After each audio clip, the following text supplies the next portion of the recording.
Hello everyone, welcome to our channel Pawan physics. इस video के अंदर हम डिस्कस करेंगे शार्पनेस ऑफ रेजोनेंस के बारे में, या हम कहें क्यू फैक्टर या quality factor for series resonance circuit. Last video के अंदर हमने सीरीज रेजोनेंस सर्किट के बारे में डिस्कस किया था। वहाँ से हमें पता चला था कि किस फ्रीक्वेंसी के ऊपर हमें मैक्सिमम वैल्यू ऑफ करंट देखने को मिलती है, कहाँ पर हमें रेजोनेंस फिनोमेना, ट्यूनिंग फिनोमेना देखने को मिलता है। तो हमारे पास जो वैल्यू जो आई थी, क्या आई थी?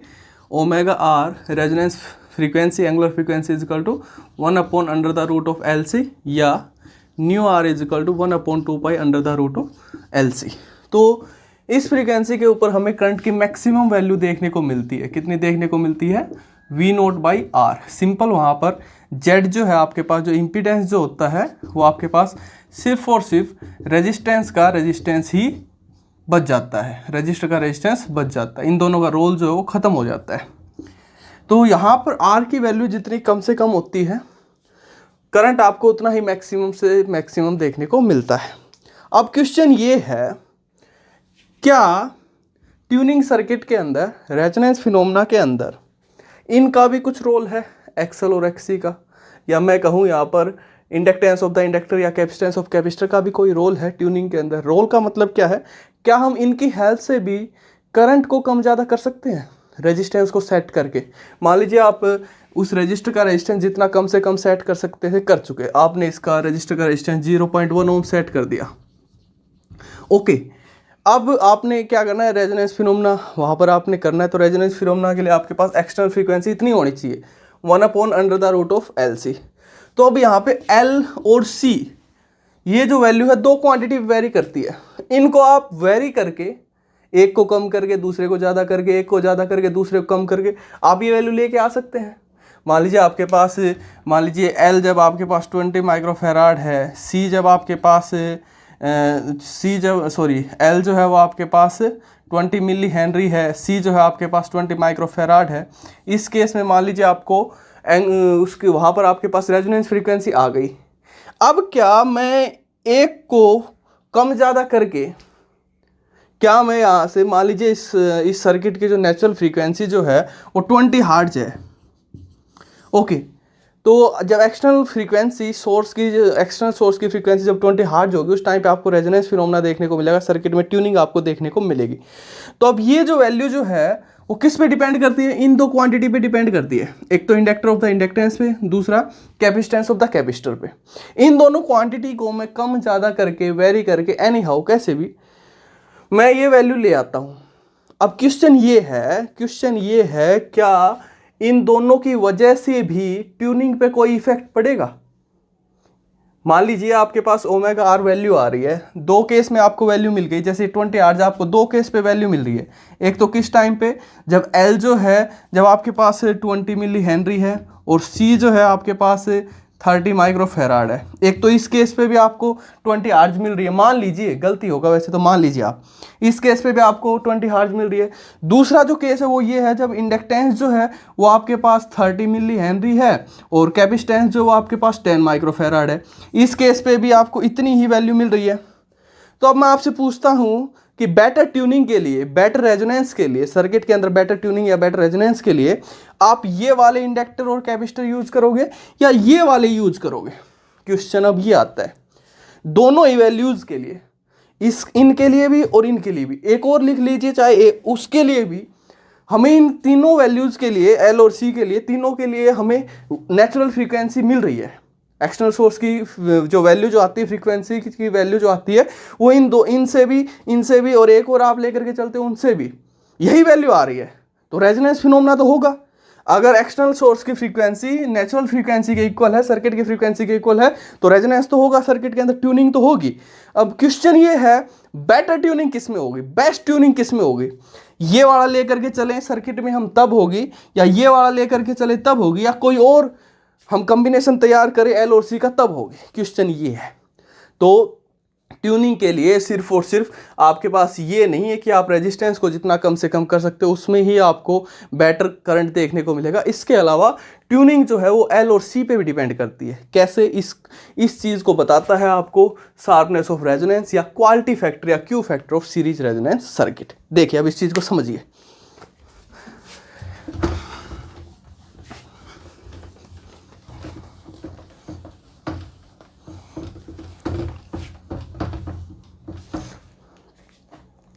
देखिए मैं यहाँ पर आपके पास दो कर्व ड्रा कर रहा हूँ, जो हमारे पास लास्ट जो हमने सीरीज रेजोनेंस सर्किट किया था उसके अकॉर्डिंग हमारे पास जो कर्व जो आती है किस टाइप की आती है। जैसे एक कर्व तो मैंने ये ड्रा की है, ओके, और दूसरी कर्व मैंने ये ड्रा की है, ठीक है। एक और ड्रा करना हो एक और ड्रा कर लीजिए, एक और ड्रा कर लेते हैं। जैसे फॉर एग्जांपल एक और मैंने कर्व ड्रा कर ली,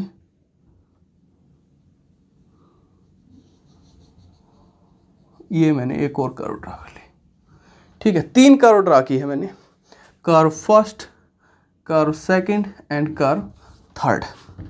तीनों केस में आपको दिख रहा है मैक्सिमम वैल्यू जो है करंट की आपको कौन सी वाली में कर्व में देखने को मिलेगी, इसमें देखने को मिलेगी, that is I note, that is I note, that is I note. अब मैं आपसे ये कहता हूँ ये तीनों जो कर्व जो है वो LCR सर्किट के लिए, सीरीज रेजोनेंस सर्किट के लिए ही है, लेकिन ये जो कर्व जो है वो अलग अलग रेजिस्टेंस के लिए नहीं है। लास्ट टाइम में हमने 2 कर्व ड्रा की थी, एक R = 10 ओम के लिए, एक 100 ओम के लिए। तो 100 ओम के लिए हमारे पास ब्रॉड कर्व आई थी, 10 ओम के लिए हमारे पास नैरो कर्व आई थी। अब ये जो तीनों कर्व जो है, क्वेश्चन जरा ध्यान से सुनिए, तीनों कर्व जो है वो सेम रेजिस्टेंस के लिए, जो रजिस्टर का जो रेजिस्टेंस है वो सेम है। तीनों के लिए जो रेजिस्टेंस है मैं आपको कह देता हूँ 0.1 ओम ही है। सर्किट में जब आपने 0.1 ओम का रेजिस्टेंस यूज कर रखा है तो उस केस में आपके पास ये तीनों कर्व आती है। लेकिन यहाँ पर आपको क्या देखने को मिल रहा है, जो फर्स्ट कर्व जो काफ़ी ब्रॉड है, सेकंड कर्व जो है उससे नैरो है, थर्ड कर्व जो है दोनों से नैरो है। मतलब जो मैक्सिमम वैल्यू ऑफ करंट जो देखने को मिल रही है थर्ड कर्व में देखने को मिल रही है। कैसे देखने को मिल रही है? Due to variation of L and C। Resistance same है, रेजिस्टेंस फिक्स है सर्किट के अंदर, लेकिन इन तीनों के अंदर L और C की वैल्यू वेरी हो रही है। जो अभी हम बात कर रहे थे, जो आपको एंगुलर फ्रीक्वेंसी जो देखने को मिलती है that is equal to 1/√of LC। इस फॉर्मूले की हेल्प से जो आपके पास नेचुरल फ्रीक्वेंसी है उसके इक्वल आपके पास एक्सटर्नल सोर्स की फ्रीक्वेंसी होनी चाहिए। तो इन दोनों वैल्यू को वेरी करके हम रेजोनेंस फ्रीक्वेंसी निकाल सकते हैं, उसकी फ्रीक्वेंसी को इक्वल कर सकते हैं। लेकिन ये जो दोनों जो वैल्यू है ये अलग अलग हो सकती है ना, तो अलग अलग वैल्यूज़ के लिए, L और C के अलग अलग वैल्यूज़ के लिए ये हमारे पास डिफरेंट कर्व आती है। तो इस फिनोमेना को समझने के लिए हमें ज़रूरत पड़ती है Q फैक्टर या क्वालिटी फैक्टर की, जो शार्पनेस के बारे में बताता है कि रेजोनेंस जो है शार्प जो कर्व, देखिए शार्पनेस के बारे में बताता है, ट्यूनिंग के बारे में बताता है कि बेटर ट्यूनिंग किस में होगी। तो देखिए यहाँ से आपको दिखाई दे रहा है बेटर ट्यूनिंग किस में होगी, जो थर्ड कर्व उसके अंदर बेटर ट्यूनिंग होगी। इसके अंदर ना सिर्फ not only maximum value of current आपको देखने को मिलती है but also better strength of signal की बेटर स्ट्रेंथ भी आपको देखने को मिलेगी। तो देखिए कैसे, मान लीजिए मैं यहाँ से, अब मान लीजिए थोड़े टाइम के लिए मैं इस थर्ड कर्व को हटा लेता हूँ, 2 ही ले लेते हैं, ये इस थर्ड को हटा देते हैं, ओके, ये वाली हटा दी। आपके पास 2 ही कर्व है, ये एक ग्रीन वाली और एक ये ब्लू वाली, ओके। अब मैं आपको रैंडमली एक बोलता हूँ कि कोई भी एक पार्टिकुलर वैल्यू ले लीजिए, दोनों के लिए सेम होनी चाहिए। सेम होने का मतलब क्या है, इसके लिए भी आप या तो मीन वैल्यू ले लीजिए करंट की या RMS वैल्यू ले लीजिए, उसके लिए भी आप मीन वैल्यू या RMS वैल्यू लेकर के चलिए। तो जैसे मैं कहता हूँ आप इस कर्व के लिए मीन वैल्यू देखिए, तो ये हमारे पास जो है इस कर्व के लिए मैक्सिमम वैल्यू है करंट की, मैक्सिमम वैल्यू ऑफ करंट। तो मीन वैल्यू जो होगी, मीन वैल्यू ऑफ करंट या RMS भी आप ले सकते हो। मैं मीन वैल्यू आपने ले ली, तो मीन वैल्यू जो होती है आपके पास 0.637 टाइम ऑफ आई नोट या 63.7% ऑफ आई नोट, इतनी होती है। RMS वैल्यू लेकर के चलते हो, RMS वैल्यू भी लेकर के चल सकते हो। RMS जो होती है आपके पास 0.707 टाइम ऑफ आई नोट या 70.7% ऑफ आई नोट। तो आपने यहाँ से मीन वैल्यू उठाई, इस कर्व के लिए मीन वैल्यू उठाई, यहाँ से आ जाएगी, मान लीजिए कहीं यहाँ से आ गई, ये मीन वैल्यू आपके पास यहाँ से आ गई, ओके। इस कर्व के लिए हम बात कर रहे हैं अभी मीन वैल्यू। तो देखिए यहाँ पर जो आपको मीन वैल्यू जो देखने को मिली है वो 2 फ्रीक्वेंसी के ऊपर देखने को मिली है। इधर की साइड फ्रीक्वेंसी है, ओके, ये है आपके पास, ये जो आपको मैक्सिमम वैल्यू ऑफ करंट देखने को मिली है, ये आपको देखने को मिली है रेजोनेंट फ्रीक्वेंसी के ऊपर, न्यू आर या ओमेगा आर। तो अब देखिए मीन वैल्यू जो है आपको करंट की, जो मीन वैल्यू जो है या RMS वैल्यू जो भी आप लेकर के चलोगे वो आपको 2 फ्रीक्वेंसी के ऊपर देखने को मिलेगी। एक तो ये वाली, इस फ्रीक्वेंसी के ऊपर भी आपको मीन वैल्यू देखने को मिलेगी, एक इधर की साइड भी है, इस फ्रीक्वेंसी के ऊपर भी आपको मीन वैल्यू देखने को मिल रही है। ये जो फ्रीक्वेंसी है इसको मैं नाम दे रहा हूँ ओमेगा 1 का, इधर की साइड जो फ्रीक्वेंसी है इसको मैं नाम दे रहा हूँ ओमेगा 2 का। देखिए अब मैं इस ओमेगा 1 को कैसे लिख सकता हूँ, omega 1 is equal to omega R plus del omega. यह आपके पास रेजोनेंट फ्रीक्वेंसी है ओमेगा आर, इसमें थोड़ी सी फ्रीक्वेंसी ऐड होगी, जितनी भी होगी उसको मैंने डेल का नाम दे दिया। इसे आगे फॉरवर्ड साइड में है, ओरिजिन से आगे की साइड है इसलिए प्लस का लिख दिया। लिख सकता हूँ ऐसे, इसके लिए लिखता हूँ ओमेगा 2 के लिए लिखता हूँ, इधर की साइड है, ओरिजिन के साइड है, तो ओमेगा 2 आपके पास किसके इक्वल होगा, omega R minus del omega. जब रेजोनेंट फ्रीक्वेंसी में से थोड़ी सी फ्रीक्वेंसी घटा दोगे तो आपके पास ये इस फ्रीक्वेंसी पे मीन वैल्यू देखने को मिल जाएगी। जब रेजोनेंट फ्रीक्वेंसी में थोड़ी सी फ्रीक्वेंसी ऐड कर दोगे डेल ओमेगा, उसके ऊपर भी आपको मीन फ्रीक्वेंसी देखने को, उसके ऊपर भी आपको मीन करंट जो देखने को मिल जाएगा। ये तो हुआ इस कर्व के लिए। अब जरा इस कर्व पे आइए, फर्स्ट वाली कर्व पे आइए। इसमें अब मैं कहता हूं फिर से आप इसके लिए मीन वैल्यू देखिए, तो ये तो हो गई इसकी maximum value of current I note.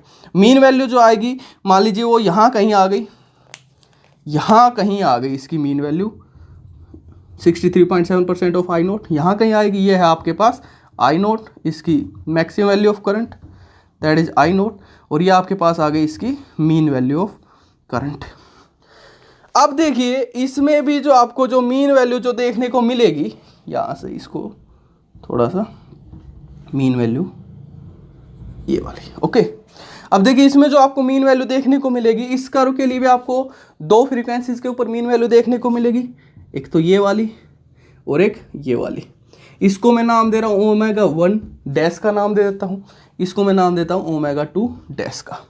Omega 1 वही है, ओमेगा 1 डैश वही है, omega R plus del omega dash, omega 2 dash is equal to omega R minus del omega dash.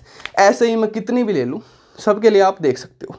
अब जो समझने की चीज़ है उसको समझिए ज़रा। ये जो आपके पास इन दोनों का जो डिफरेंस जो आएगा that is omega 1 minus omega 2। किसी भी कर्व के लिए आप फाइंड आउट करोगे ओमेगा 1 माइनस ओमेगा 2, चाहे इसके लिए या और भी कोई कर्व है उसके लिए, तो यह जो आपके पास आएगा कितना आएगा, omega R plus del omega minus omega R minus del omega, minus minus क्या हो जाएगा प्लस। तो ये आपके पास क्या आ गया, omega 1 minus omega 2 is equal to 2 time of del omega. ये जो है 2 टाइम ऑफ डेल ओमेगा, इसको हम नाम देते हैं bandwidth of the circuit. Bandwidth of the circuit, circuit की बैंडविड्थ का हम नाम देते हैं। अब जरा देखिए, अब मैं आपसे ये पूछता हूँ बैंडविड्थ जो है, देखिए जरा यहाँ से आप देखिए, एक तो ये वैल्यू देखिए, ये इस कर्व के लिए जो आपके पास नैरो कर्व है, ये वाली नैरो जो कर्व है, तो उसमें देखिए ये 2 डेल ओमेगा इतना होगा, डेल ओमेगा ये, डेल ओमेगा ये, del omega minus del omega minus minus plus 2 del omega इतना होगा।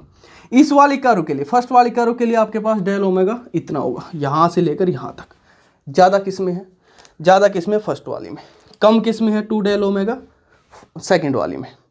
ये वैल्यू जितनी कम से कम होगी, ये वैल्यू जितनी कम से कम होगी, कर्व उतनी ही नैरो होगी, कर्व उतनी ही शार्प होगी या नैरो होगी। यहाँ से आपको दिखाई दे रहा है, ये हमने रैंडमली इसीलिए चूज़ की थी एक वैल्यू, कोई भी आप चूज़ कर सकते थे, इसकी 50% वैल्यू भी चूज़ कर सकते थे, लेकिन ये थोड़ा क्या है, मीन और आरएमएस के बारे में हम पढ़ चुके हैं, इसलिए हमने मीन वैल्यू ले ली। कोई भी दोनों के लिए आप सेम लेकर के चलते जिसके लिए भी, तो ये हमें यही देखने को मिलता कि यहाँ पर जितनी इनकी ये वाली वैल्यू, ये ब्रॉडनेस, ये डिफाइन करता है ब्रॉडनेस को, ये जितना कम से कम होगा कर्व उतनी ही शार्प होगी, कर्व उतनी ही नैरो होगी। ये जितना ज़्यादा होगा कर्व उतनी ही ब्रॉड होगी। तो दिखाई दे रहा है इसमें फर्स्ट वाली में ये ब्रॉड है, ये ब्रॉड है जिसकी वजह से कर्व, ये सॉरी फर्स्ट वाली में ये ज़्यादा है जिसकी वजह से कर्व जो है ब्रॉड है, सेकंड वाली में ये कम है जिसकी वजह से कर्व जो है नैरो है। ऐसे ही अगर मैं एक और दिखा देता हूँ जो इससे भी ज़्यादा नैरो है, उसके लिए वैल्यू और भी कम आएगी। तो ये कर्व जितनी नैरो है या ब्रॉड है, इसका मीनिंग क्या है, कर्व जितनी नैरो से नैरो, इट मीन्स करंट उतना ही मैक्सिमम, सर्किट के अंदर मैक्सिमम करंट देखने को मिलेगा। इसमें करंट मैक्सिमम मिलने के साथ साथ सर्किट के अंदर, मतलब कहने का क्या है, बेटर ट्यूनिंग हो रही है, उसमें सिग्नल जो है वो भी आपको बेटर स्ट्रेंथ का देखने को मिलेगा। ये है यहाँ पर आपके पास इसके लिए आई नोट और इनके बीच में रिलेशन। अब क्वालिटी फैक्टर जो है, जो डिफाइन करता है क्या होता है हमारे पास, क्यू से हम इसको रिप्रेजेंट करते हैं क्वालिटी फैक्टर। एक हमारे पास पावर फैक्टर आया था, दोनों में कंफ्यूज नहीं होना, दोनों अलग अलग चीज़ें। क्वालिटी फैक्टर को हम रिप्रेजेंट करते हैं क्यू से। यह आपके पास किसके इक्वल होता है, omega R divided by 2 time of del omega. Omega R is resonant frequency, जिस फ्रीक्वेंसी के ऊपर आपको रेजोनेंस देखने को मिला है, and that is del omega is bandwidth. Del omega यहाँ पर आपके पास क्या है, ये वैल्यू क्या आपके पास, बैंडविड्थ। तो अब जरा इसको ध्यान से देखिए, ये वैल्यू जितनी कम, ये वैल्यू जितनी कम, Q value, Q factor, quality factor उतना ही ज़्यादा। ये वैल्यू जितनी ज़्यादा, ये वैल्यू जितनी ज़्यादा, क्वालिटी फैक्टर उतना ही ज़्यादा। तो क्वालिटी फैक्टर जो है वो इस बैंडविड्थ के इनवर्सली प्रोपोर्शनल है। ये वैल्यू जितनी ज़्यादा होगी, ये वैल्यू जितनी ज़्यादा होगी, क्वालिटी फैक्टर उतना ही कम होगा। ये वैल्यू जितनी कम होगी, क्वालिटी फैक्टर उतना ही ज़्यादा होगा। इस क्वालिटी फैक्टर से होगा क्या, ये क्वालिटी फैक्टर जितना ज़्यादा, क्वालिटी फैक्टर जितना ज़्यादा, सर्किट में ट्यूनिंग उतनी ही ज़्यादा, ट्यूनिंग सर्किट आपके पास बेटर मिलेगा। ट्यूनिंग सर्किट जो है उतना ही आपको बेटर देखने को मिलेगा। क्यू वैल्यू या क्यू फैक्टर जितना कम होगा, ट्यूनिंग तो हो सकती, ट्यूनिंग तो होगी सर्किट में, रेजोनेंस फिनोमेना देखने को मिलेगा, ट्यूनिंग तो होगी, लेकिन आपको बेटर देखने को नहीं मिलेगा। वहां पर आपको वीक ट्यूनिंग देखने को मिलेगी। सिग्नल की जो स्ट्रेंथ जो है वो आपको वीक देखने को मिलेगी। ओके, तो ये आपके पास होता है क्वालिटी फैक्टर, जो डिफाइन करता है शार्पनेस ऑफ रेजोनेंस को, कि ट्यूनिंग सर्किट कौन सा बेटर है, कौन सा वीक है, कौन सा सही है, कौन सा गलत है। इसको एक न्यूमेरिकल से भी समझेंगे, एक आईआईटी जेईई का प्रॉब्लम है वो भी समझेंगे। पहले इसको दूसरे तरीके से, जो अभी हमारा मेन कंक्लूजन है, ये तो अभी हमें पता चला इस कर्व से इसका क्या रिलेशन है। अभी जो हमारा एक्चुअल जो रोल है एल और सी का, उसकी टर्म में अभी हम इसको और डिफाइन करेंगे। देखिए कैसे करते हैं, देखिए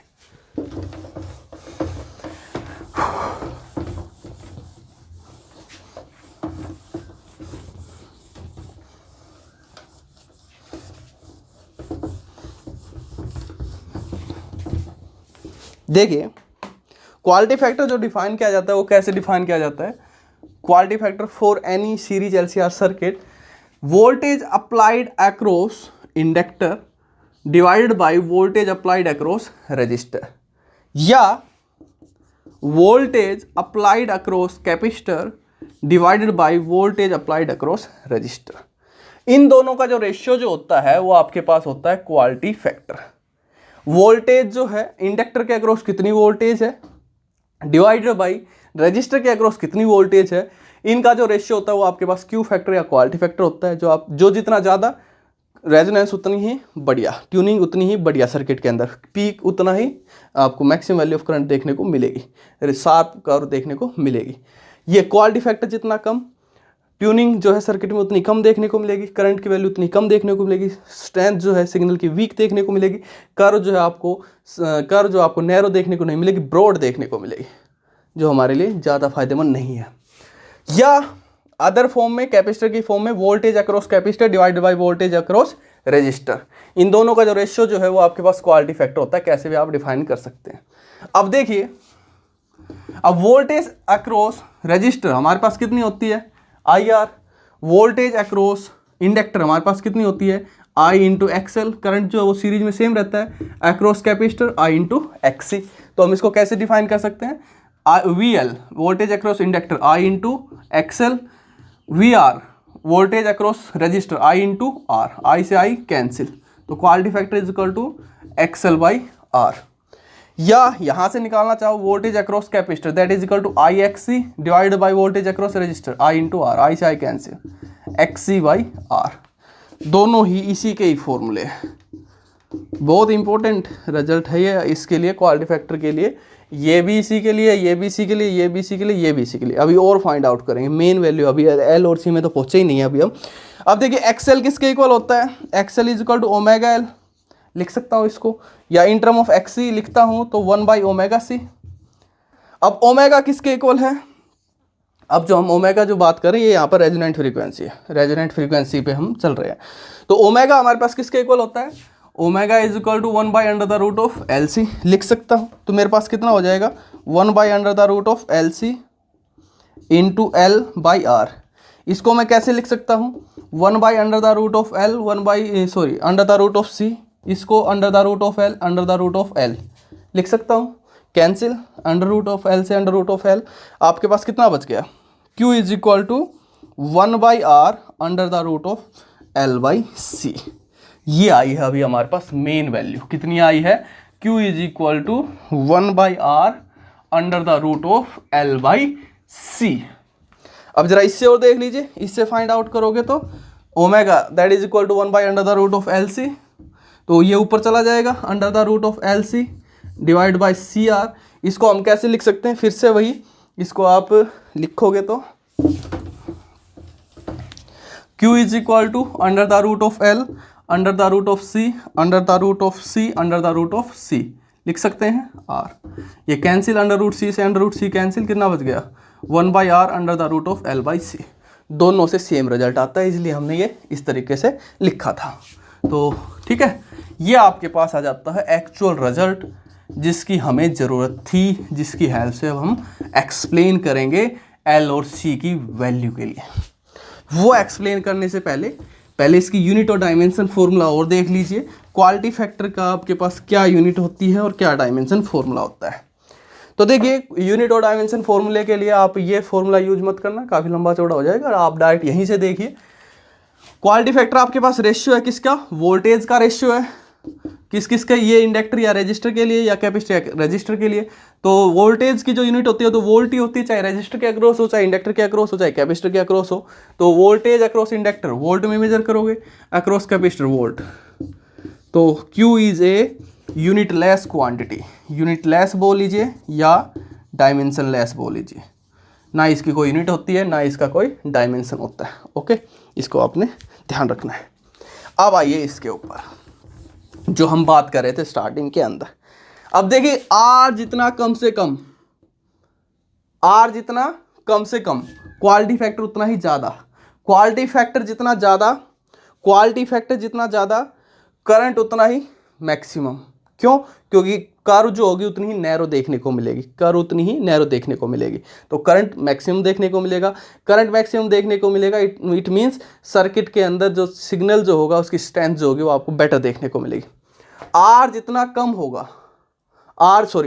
ज़्यादा होगा Q की वैल्यू उतनी कम होगी। Q की वैल्यू जितनी कम होगी कर्व उतनी ही नैरो कम होगी। नैरो कम होने का मतलब क्या है, कर्व जो ब्रॉड मिलेगी तो मैक्सिमम वैल्यू ऑफ करंट भी कम ही मिलेगी। एक तो ये वैल्यू देखिए करंट की इतनी है, एक इस कर्व के लिए देखिए इतनी सी है। मैक्सिमम वैल्यू तो देखने को मिलेगी लेकिन अलग अलग के लिए अलग अलग देखने को मिलेगी ना। तो ये केस तो खैर हम पहले स्टडी कर चुके थे, रजिस्टर का केस, तो हम रेजिस्टेंस के लिए तो अब देखिए यहाँ पर करंट की वैल्यू कम, इससे कम है।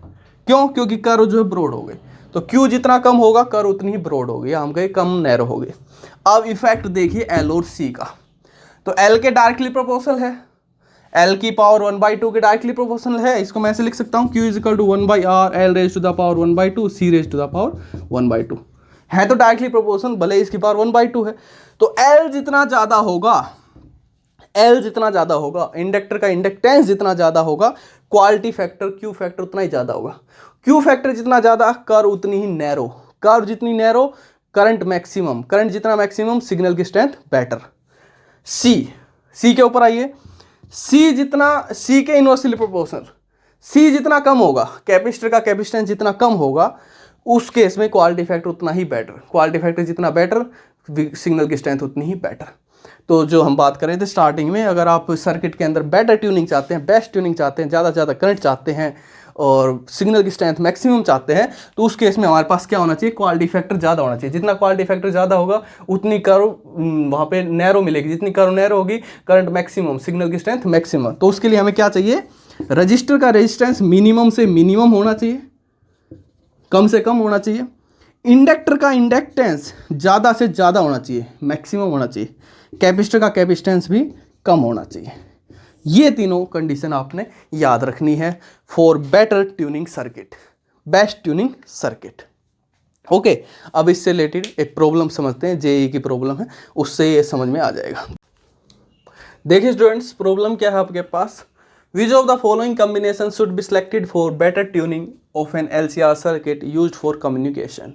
कोई LCR सर्किट है जिसको आप कम्युनिकेशन के लिए यूज़ कर रहे हैं, कम्युनिकेशन मतलब सिग्नल के लिए, आप जो सिग्नल ट्रांसमिशन है, एक्सेप्टेंस है, उसके लिए आप यूज़ कर रहे हैं। तो इन कम्बिनेशंस में से आप कौन सा जो है वो आप यूज़ करोगे फॉर बेटर ट्यूनिंग के लिए। बेटर ट्यूनिंग मतलब बेस्ट सिग्नल के लिए, अगर आपको बेस्ट सिग्नल चाहिए कम्युनिकेशन के अंदर तो आप इनमें से कौन सा कम्बिनेशन यूज़ करोगे। तो देखिए फर्स्ट ऑप्शन है रेजिस्टेंस जो 20 ओम है, इंडक्टेंस जो है 1.5 हेनरी है, कैपेसिटेंस जो 35 माइक्रोफेराड। सेकंड ऑप्शन है रेजिस्टेंस 25 ओम है, इंडक्टेंस 2.5 हेनरी है, कैपेसिटेंस 45 माइक्रोफेराड है। थर्ड ऑप्शन है 15 ओम है, 3.5 हेनरी है इंडक्टेंस और कैपेसिटेंस 30 माइक्रोफेराड है। फोर्थ ऑप्शन में रेजिस्टेंस 25 ओम है, इंडक्टेंस जो है इंडक्टर का 1.5 हेनरी है, कैपेसिटेंस जो कैपेसिटर का 45 माइक्रोफेराड है। तो जब भी ऐसी प्रॉब्लम आती है कंपटीशन एग्जाम में या CBSE एग्जाम में, जहाँ पर भी आती है, तो उस केस में आपने क्या करना है, direct quality factor find out करना है। तो क्वालिटी फैक्टर आपके पास क्या होता है, जो अभी हमारे पास जो रिजल्ट आया, Q is equal to 1/R under the root of L/C। तो देखिए यहाँ से आप फाइंड आउट करके देखना चाहें करके देख सकते हैं अगर आपके पास टाइम है तो।